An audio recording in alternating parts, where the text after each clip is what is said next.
Back at our pop-up shop, there are plenty more visitors in search of advice. And, just like the movies, sometimes our experts team up to fight for your rights. Avengers assemble!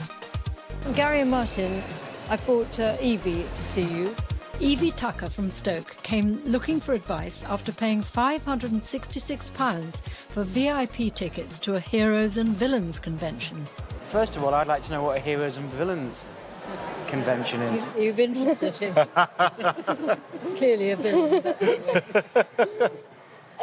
It's a convention where fans get to meet a lot of celebrities for photos and autographs from their favourite shows. A bit of dressing up and a bit of getting into character. Yes. And what's your favourite? My favourite is Lord of the Rings. Fantastic. And Elijah Wood is my favourite actor.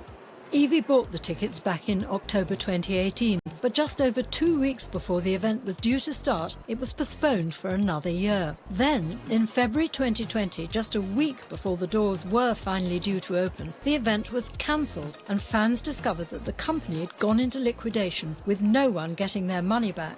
Where are people left when they've bought a ticket for something and then it's been cancelled? It's a bit of a tricky one. Now, when a firm goes bust, usually the drawbridge comes down and that's the end of the matter. You paid through PayPal, and in some ways that's advantageous because PayPal has its own buyer agreement, so if there is a dispute between you and another party, they should step in.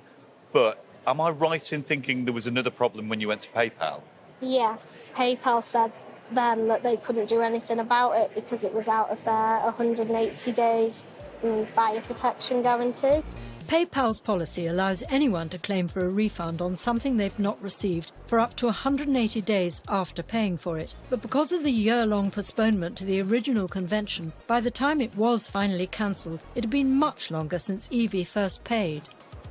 I bought the tickets in October 2018, so obviously it was only when it was cancelled this February that I've gone, oh, I need my money back. The good thing about PayPal is it is regulated, which means you can go to the free Financial Ombudsman Service. And the really good thing about the Financial Ombudsman Service is that they do, of course, look at the legal position, but they also can bring in factors about what is actually reasonable or not for the customer concerned. PayPal say that you've got to make them aware within the 180 days of you making the payment. Yeah. I would throw in a legal argument there to say that actually, should it be from when you made the payment or should it be from when you became aware of the issue? And Martyn has a word of warning for her or anyone else tempted to pay more to insure their tickets against cancellation. Now, events insurance, I see this advertised all the time. I'm not convinced it's worth the paper it's written on, so don't worry, you've not lost out by not taking that out.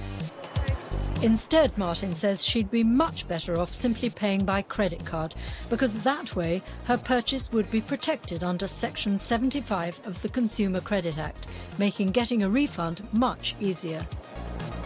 Lot to think about. Yes, Thank you very much for coming in and sharing that story, and let us know how you get on.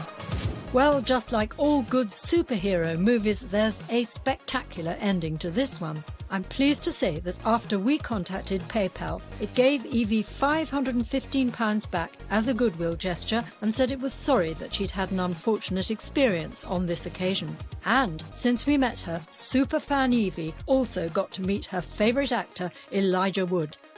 Pow!